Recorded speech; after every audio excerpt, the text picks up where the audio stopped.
आई है प्रधानमंत्री जी 36 साल के बाद, 36 ईयर्स के बाद एक ऐसी पॉलिसी आई है जो वाकई में डिमांड थी जिसकी, और खासकर अर्जेंसी थी। आज मेरे साथ मेरे इस संबोधन में हमारे इंद्रजीत समयाल जी जो मेरे को कन्वीनर है इस पॉलिसी को इम्प्लीमेंट करने के लिए, और खासकर यहाँ पर जो जम्मू कश्मीर के अंदर जो विद्या भारती द्वारा हमारे कॉम्पिटिशन चल रहे हैं उसके अंदर किस तरह से हमने ज़िला वाइज और बूथ लेवल तक जाना है। हमारे साथ हमारे प्रदीप जी भी हैं। मैं आप सबका इस माध्यम पे स्वागत भी करती हूँ, और खासकर जो नेशनल एजुकेशन पॉलिसी के ऊपर थोड़ा सा ब्रीफ पहले करेंगे कि बेसिकली ये है क्या। ये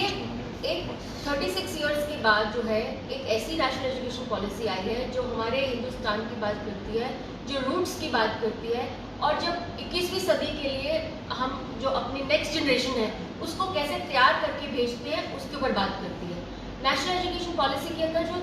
मात्र बिंदु है वो है कि जो शिक्षा हुई है वो शिक्षा में गुणवत्ता कैसे बढ़े, उस शिक्षा में ज्ञान आधारित शिक्षा हो, वो सबको लेकर चले, हर एक का विकास हो, हर एक की वो हो। पहले राइट टू एजुकेशन एक्ट जो था वो 6 साल से लेकर 14 साल तक था, लेकिन इसमें राइट टू एजुकेशन एक्ट 3 साल से शुरू हो गया हुआ है। आपने देखा होगा कि पहले प्रोविजन था कि 10+2 का प्रोविजन था, अब इसकी नई एजुकेशन पॉलिसी के अंदर अब हमने 5+3+3:4 का है। तो यानी कि आपकी जो फॉर्मल स्कूलिंग है वो आपके आंगनबाड़ी सेंटर्स के अंदर नर्सरी के द्वारा या ऑप्शनल है कि स्कूल के अंदर चल सकती है, और उसके ऊपर जो है मेन फोकस जो किया गया है इस एजुकेशन पॉलिसी के अंदर है कि मेन फोकस जो है वो है कि चाइल्ड एजुकेशन को किस तरह से हमने जो उसकी बेस है, जो उसका मॉडल है, उसको हम कैसे क्रिएटिविटी की तरह बना पाएँ, उसको क्रिएट कर पाएँ, और खासकर जो है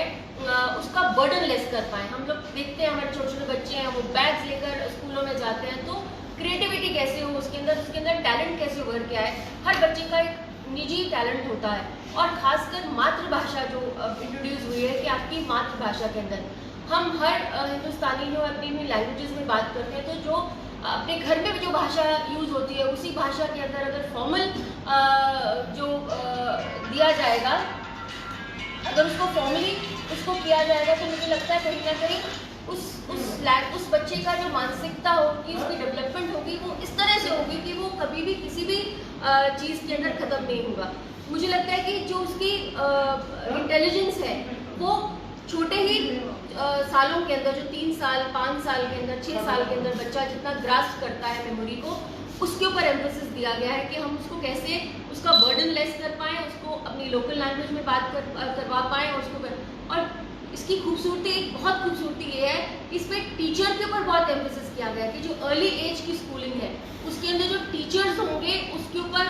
पहले हम लगाते थे कि आप कोई भी आप कॉन्ट्रैक्चुअल टीचर्स लगा लो या लेस एजुकेटेड टीचर्स लगा लो, लेकिन इसके ऊपर एम्फेसिस दिया गया है कि टीचर्स की ट्रेनिंग होगी, एक फॉर्मल ट्रेनिंग होगी, एक फॉर्मल तरीके से वो एक टीचर बन पाएगी, और कहीं ना कहीं इस चीज़ को जो है आधारित किया गया है। शिक्षा जो है वो भारत को दर्शाता हुआ लेके गया कि भारत हमारी जो पिछली वाली पॉलिसीज थी उसके अंदर भारत की शिक्षा नीति तो थी, लेकिन भारत उसमें से कहीं ना कहीं गायब था। आज जो है भारत को लेकर जो है उसको शिक्षा नीति बनाई गई है, और इसके माध्यम से हमारी जो जितनी भी लैंग्वेजेस हैं वो डेवलप हो, हम रीजनल लैंग्वेजेस के साथ जुड़ पाएँ, हम अपने लोगों के साथ जुड़ पाएँ, और 21वीं सदी के लिए जो है हमारा यूथ जो है वो तैयार हो। इस तरह से जो है एक जो है एजुकेशन पॉलिसी बनाई गई है। मुझे लगता है कि इनोवेशन इसके अंदर इतनी ज़्यादा हुई हैं। अब हमारा, और सबसे खूबसूरती की बात है कि प्रधानमंत्री जी ने जब इसके ऊपर संबोधन दिया अपना, तो उन्होंने ये कहा कि हम बच्चों को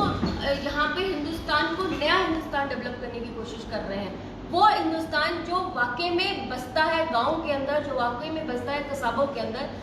के अंदर। अगर हमने देखा है इस एजुकेशन पॉलिसी के अंदर, तो उसके अंदर सबका साथ और सबका विकास लेकर है। महिलाओं के लिए किस तरह से प्रावधान हो, किस तरह से आदिवासी लोग जो है, किस तरह से ट्राइबल लोगों को इंडक्ट किया जाए, किस तरह से जो स्कूलों को बिल्डिंग्स जो है, जो अनयूटिलाइज बिल्डिंग्स है, उनको किस तरह से पुल अप किया जाए, पुल अप करने के बाद किस तरह से एक समावेश किया जाए। और सबसे बड़ी खूबसूरती इसके अंदर है कि जीडीपी का जो है प्रावधान है, उसका 6% जो है एजुकेशन पे लगता है। पहले 4 पॉइंट कुछ लगता था, कभी लगता था, कभी नहीं लगता था, कभी उससे नीचे लगता था, लेकिन अब जो है उसका जीडीपी का 6% लगेगा। और हर स्टेट से ये अनुरोध किया गया, और हर एजुकेशन से जो नेशनल एजुकेशन में के अंदर कि जो आपका खर्चा है पूरा, अगर आपका खर्चा है तो उसका 20% जो है वो एजुकेशन पे लगेगा, स्कूल एजुकेशन पे या हायर एजुकेशन पे। तीसरा इसका एक बहुत खूबसूरत प्रावधान ये जो है कि हमने देखा है कि स्कूलिंग में छोटे बच्चे जो है वो एनरोल होकर चले पाते हैं, 100% जब एनरोल होते हैं तो जाते जाते जब सेकेंडरी लेवल होता है तो वहाँ तक उनकी एनरोलमेंट जो है कट शॉर्ट हो जाती है, और वो कट शॉर्ट होने के बाद सिर्फ रह जाती है 40%। जो इसका मोटो है कि हम 2035 तक जो है हम इसकी एनरोलमेंट रेशियो जो है, जो हमारा जितना बच्चा एनरोल होता है फर्स्ट क्लास में होता है, सेकंड क्लास में होता है, वो 12th तक सेकेंडरी एजुकेशन तक और फिर उसके बाद हायर एजुकेशन तक, वो भी कहीं ना कहीं वो कर पाए। इसके अंदर पहले था कि एक सब्जेक्ट आपने ले लिया, साइंस सब्जेक्ट लिया है तो आप आर्ट्स नहीं ले सकते 9th और 10th 11th 12th के बाद, लेकिन इसमें प्रावधान है कि आपकी चॉइसेस हैं कि आप बच्चा जो है हर फील्ड जो जिसकी उसकी एक्सपर्टीज है वो जो है वो चॉइस करता हुआ ले सकता है। और इसी के ऊपर जो है नेशनल एजुकेशन पॉलिसी जो है बनी है। मैं अनुरोध करूंगी कि संक्षेप में हमारे इंद्रजीत सम्वाल जो है जो उनको हायर एजुकेशन के बारे में थोड़ा सा आपके साथ ब्रीफ अप रखें। धन्यवाद प्रिया जी, मैं आप सभी प्रेस बंधुओं का यहाँ पे स्वागत करता हूँ। जैसे कि मैडम ने सब विस्तार में आपको ब्रीफ कर दिया गया कि जैसे national education policy it was firstly it was framed in 1986 and after that इसे फॉर्मुलेट किया गया था 1992 में, और अब रिसेंटली 29 जुलाई 2020 को ये जो पॉलिसी है, नई पॉलिसी है, पूरे देश में मोदी गवर्नमेंट ने इम्प्लीमेंट की है। और इस जो पॉलिसी का मुख्य कारण ये है कि आप देखिए, यदि आप विश्व में भी आंकलन करें, यदि हम बात करते हैं मोबाइल की ही बात करते हैं, हम एप्पल की बात करते हैं तो स्टीव जॉब्स का नाम निकल के सामने आता है। लेकिन यदि हम पुरानी बातें करें, चाणक्य आपको कहीं नहीं दिखाई देते, आर्यभट्ट कहीं नहीं दिखाई देते, नालंदा विश्वविद्यालय जो हमारी प्राचीन सबसे बड़ी यूनिवर्सिटी थी कहीं नहीं दिखाई देती थी। कोई ये समस्या ये थी कि हमें अपनी जड़ों से दूर किया जा रहा था, जड़ों से दूर रखा जा रहा था। No, this policy is basically concentrated, you can say return to the basics, we are going to the basics. और इसमें जैसा मैडम ने सबसे ब्रीफ कर ही दिया है, मैं ये कहना चाहूंगा कि मुझे हायर एजुकेशन के ऊपर बोलने के लिए कहा गया है। हायर एजुकेशन में देखिए सबसे बड़ा ये कॉन्सेप्ट था, हम भी निकले, आप भी पढ़ के निकले होंगे, कोई नॉन मेडिकल स्ट्रीम से होगा, कोई आर्ट्स से होगा, तो ये होता था कि हम जैसे एक सब्जेक्ट्स लेते थे कि नॉन मेडिकल वाला हिस्ट्री नहीं ले सकेगा, हिस्ट्री वाला हिंदी नहीं ले सकेगा, हिंदी वाला इकोनॉमिक्स नहीं ले सकेगा। इसमें ये सबसे बड़ी बात की है कि you are free to choose, अगर मैं साइंस ले रहा हूं तो मैं हिंदी भी ले सकता हूं। और दूसरी इसमें जो सबसे बड़ी बात यह है कि देखिए इसमें एक ऐसा इंटीग्रेटेड सिस्टम है, जैसे 10+2 के बाद अब यदि हम पिछली शिक्षा नीति को देखें तो हमें graduation, you have to do graduation, आपको 3 साल वो पास करने होंगे, और बीच में कहीं आप छोड़ते हैं तो वो कहीं खाता ही नहीं आता है। तो इसमें यह है कि अगर 10+2 के बाद आप कॉलेज में जाते हैं, 1 साल के बाद छोड़ते हैं तो आपको एक सर्टिफिकेट मिलेगा, अगर 2 साल के बाद छोड़ते हैं डिप्लोमा मिलेगा, 3 साल के बाद आपकी डिग्री हो जाएगी और 4 साल की आपकी बीएड हो जाएगी। तो ये छोटी छोटी चीजें हैं जो हम पब्लिक डोमेन में लेके जा रहे हैं। और इसके ऊपर क्या कि पार्टी की तरफ से, पूरे हमारे जो शिक्षा मंत्री हैं, एचआरडी मिनिस्ट्री की तरफ से एक कंपटीशन रिसेंटली शुरू हुआ है, और उसके बारे में मैडम मैं गुजारिश करूंगा, इसमें बारे में मैडम अभी आपसे दोबारा विस्तार में बात करेंगे। तो हमारा यही जो कहना है कि ये जो पॉलिसी है, ये पॉलिसी बेसिकली भारत में एक पूरा परिवर्तन लाएगी। और जैसा कि कहा गया 2030 का एक टारगेट किया गया है कि 100% जो हमारी ग्रॉस एनरोलमेंट हो, कोई भी बच्चा, कोई भी व्यक्ति शिक्षा से वंचित नहीं रहे। यही इसमें मुझे सब कहना है। और आगे आने वाले दिनों में क्या कार्यक्रम है, इसके ऊपर एक कंपटीशन जो पूरे देश में चल रहा है, उसके बारे में मैं मैडम से अनुरोध करूंगा कि हमारी जो सिस्टर कंसर्न है विद्या भारती के माध्यम से हमारे यहाँ 3 कैटेगरीज के अंदर कॉम्पिटिशन्स चल रहे हैं। बेसिकली 25 से, कल से ये शुरुआत हुई है, 25 से लेकर 2 तारीख तक। 25 तारीख जो है पंडित दीनदयाल उपाध्याय जी की जन्म के उपलक्ष्य के अंदर से लेकर 2 अक्टूबर जो महात्मा गांधी जी की जन्मतिथि है। तो इस दौरान हम शिक्षा में NEP www.nep.mynep.com के ऊपर आप रजिस्टर हो, पोर्टल के ऊपर। उसके अंदर 3 तरह की जो है आपकी कॉम्पिटिशन्स हैं। एक वो कॉम्पिटिशन्स हैं जिनकी थीम्स है कि भारत सेंट्रिक एजुकेशन हो, हॉलिस्टिक एजुकेशन है, नॉलेज बेस्ड सोसाइटी हो और क्वालिटी एजुकेशन हो। और ये कम से कम 13 लैंग्वेजेस में है और 13 लैंग्वेजेस में। इसमें इंटरैक्टिव क्विज में जब आप पोर्टल खोलोगे www.mynep.in को, तो उसमें एक पहले इंटरैक्टिव क्विज आएगा, आप उसको भी कर सकते हैं। फिर उसके बाद आपको 3 कैटेगरीज के अंदर जो है इसके जो आपका कंपटीशन है 9 से लेकर 12th क्लास के बच्चों के लिए। मैं आपके माध्यम से सारे प्राइवेट स्कूल्स को, क्योंकि जिन जिन लोगों से मेरी बात हुई है वो इतने उत्साहित थे इस एजुकेशन पॉलिसी को लेकर, वो कह रहे थे कि हम कंट्रीब्यूट करना चाहते हैं। तो मैं आपके माध्यम से सब स्कूलों को अपील करना चाहती हूँ, सब एजुकेशन इंस्टीट्यूशंस को अपील करना चाहती हूँ कि 9 से लेकर 12 तक के बच्चों को इसके अंदर एनरोल करवाइए, इस पर रजिस्टर करवाइए। This is cost free, this is time free and this is all virtual, पूरा वर्चुअल मोड पे है। आपको कहीं गैदरिंग करने की जरूरत नहीं है, कहीं आपको इकट्ठा होने की जरूरत नहीं है। जैसे आप अपनी वर्चुअल क्लासेस लेते हैं उसी तरीके पे आप वर्चुअली इसको जो है इंटरनेट पे बैठकर इसको जो है इस फॉर्म को आप एडमिट लीजिए। एडमिशन करने के बाद इसके अंदर आप जब एनरोल हो जाएंगे तो आपको पार्टिसिपेशन का सर्टिफिकेट या फिर एम्बेसडर बनने का सर्टिफिकेट वो हो जाएगा और उसके बाद उसको डाउनलोड हो जाएगा। जो 3 कैटेगरीज हैं इसके अंदर ये बच्चों के लिए था 9 से लेकर 12 तक। उनकी जो कैटेगरी के अंदर एक छोटी सी मिनी स्पीच दे सकते हैं, हैंडमेड पोस्टर दे सकते हैं, letter to the prime minister दे सकते हैं, 300 वर्ड्स का ऐसे कर सकते हैं, मेकिंग भी कर सकते हैं। और वो आपने बनाना है अपने फोन पे, उसको करना है, सेव करना, उसके बाद उसको अपलोड कर देना है। ये सब कुछ वर्चुअल है, कोई भी कहीं भी गैदरिंग या पेपर वर्क की जरूरत नहीं है। दूसरी कैटेगरी है अंडर ग्रेजुएट और पोस्ट ग्रेजुएट स्टूडेंट्स के लिए। वो शॉर्ट फिल्म बना सकते हैं, वो डिजिटल पोस्टर मेकिंग बना सकते हैं, पेंटिंग हैंड पोस्टर्स बना सकते हैं, मिनिमम 8 बिट थ्रेड्स चला सकते हैं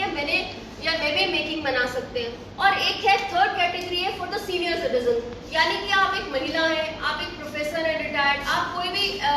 एजुकेशनिस्ट हैं, या आप एक कॉमन हाउस वाइफ है, या आप बिजनेसमैन हैं। ये उन सब के लिए, सिटीजन्स के लिए, वो अगर प्रधानमंत्री जी ने इतनी बड़ी अच्छी एक पॉलिसी लाए हैं तो उस पॉलिसी को आपको पढ़ना चाहिए, उस पॉलिसी के अंदर आपको भाग भी लेना चाहिए और आप एक सीनियर सिटीजन बन के जो है आप इसके अंदर भाग ले सकते हैं। इनके रिजल्ट्स और प्राइजेस जो है हर लैंग्वेज में फर्स्ट सेकंड थर्ड प्राइज है, 10 स्पेशल प्राइजेस है, मनी वाइज है,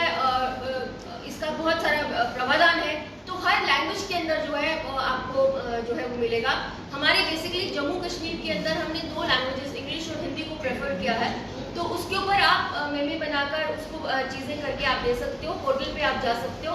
आपके माध्यम से आप जितने भी मीडिया पर्सन हैं आप लोग भी इसमें एनरोल हो सकते हो, because this is an education policy, it is for all, it is for the coming generations to come up and this is one of the best policy which has come in decades, after so many decades. तो this is one of जो हमारी history को कहीं ना कहीं change करेगी, जो holistic development करेगी, और जो हम कहते हैं ना रट्टू बच्चा बना दिया एक भी रट्टाफिकेशन पे, वो चीज़ें खत्म हो जाएंगी। जो वो प्रैक्टिकली सीखेगा वो जो है वो जाकर जो है अपने फील्ड में उसका इम्प्लीमेंटेशन होगा। स्किल डेवलपमेंट वोकेशनल क्लासेस इसकी 6 से शुरू हो जाएगी। तो मुझे लगता है कि हमें इसकी अवेयरनेस करनी चाहिए। आपके माध्यम से हम जितनी ज़्यादा अवेयरनेस हो, जितने ज़्यादा लोग एनरोल हो और जितने ज़्यादा लोग इसके साथ जुड़े, आपके माध्यम से मैं सबसे अनुरोध करना चाहती हूँ कि इसके माध्यम से जुड़े और इसको कहीं ना कहीं अपने जो प्रधानमंत्री है श्री नरेंद्र भाई मोदी जी, हमारे जो एजुकेशन मंत्री है रमेश पोखरियाल जी, उन सबको, निशंक पोखरियाल जी, उनको सबको हमको धन्यवाद देना चाहिए। और कस्तूरीलाल रंजन जी जो कमीशन, जो इसके चेयरमैन थे इस कमेटी के, जिन्होंने इसको सारा मॉडिफाई किया, इसको सारा किया, और 5 साल लगकर हमने इसको 5 इयर्स के अंदर, जब ये कमेटी बैठती थी, लोगों के अलग अलग स्टेक होल्डर्स के साथ बैठती थी, डिबेट्स होते थे, इसके अंदर सबके व्यू लिए जाते थे, तो कहीं ना कहीं एक कमेटी कंसोलिडेट हो गया है। तो ये मुझे लगता है कि मेरे मन की बात इस पॉलिसी के अंदर कही गई है और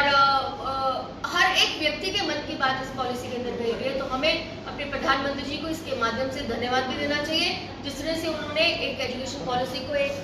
जो वाकई में अर्ज हो रही थी कि एजुकेशन के अंदर हम बीएड कॉलेजेस खोल देते हैं, हम टेक्निकल एजुकेशन खोल देते हैं, लेकिन कहीं इंटरलिंक नहीं करते। यूनिवर्सिटीज हमारी इतनी खुल जाती हैं, लेकिन कहीं कोई रेगुलेटरी बॉडीज ऐसी नहीं है जो इंटरलिंक होकर इनको सबको रेगुलेट कर पाए। तो एक बहुत अच्छी पॉलिसी है। आप के माध्यम से हम यही निवेदन करना चाहते हैं सबसे कि www.mymep.in पर रजिस्टर होके आप इसको फॉर्म को डाउनलोड कीजिए और कहीं ना कहीं जो है एक अपना जो है जैसे वोट कहते हैं ना, वोट का पक्ष देना, इस तरह से कहीं ना कहीं अपनी जो है भागीदारिता प्रधानमंत्री जी को दिखाएं। धन्यवाद आपका, शुक्रिया बहुत बहुत।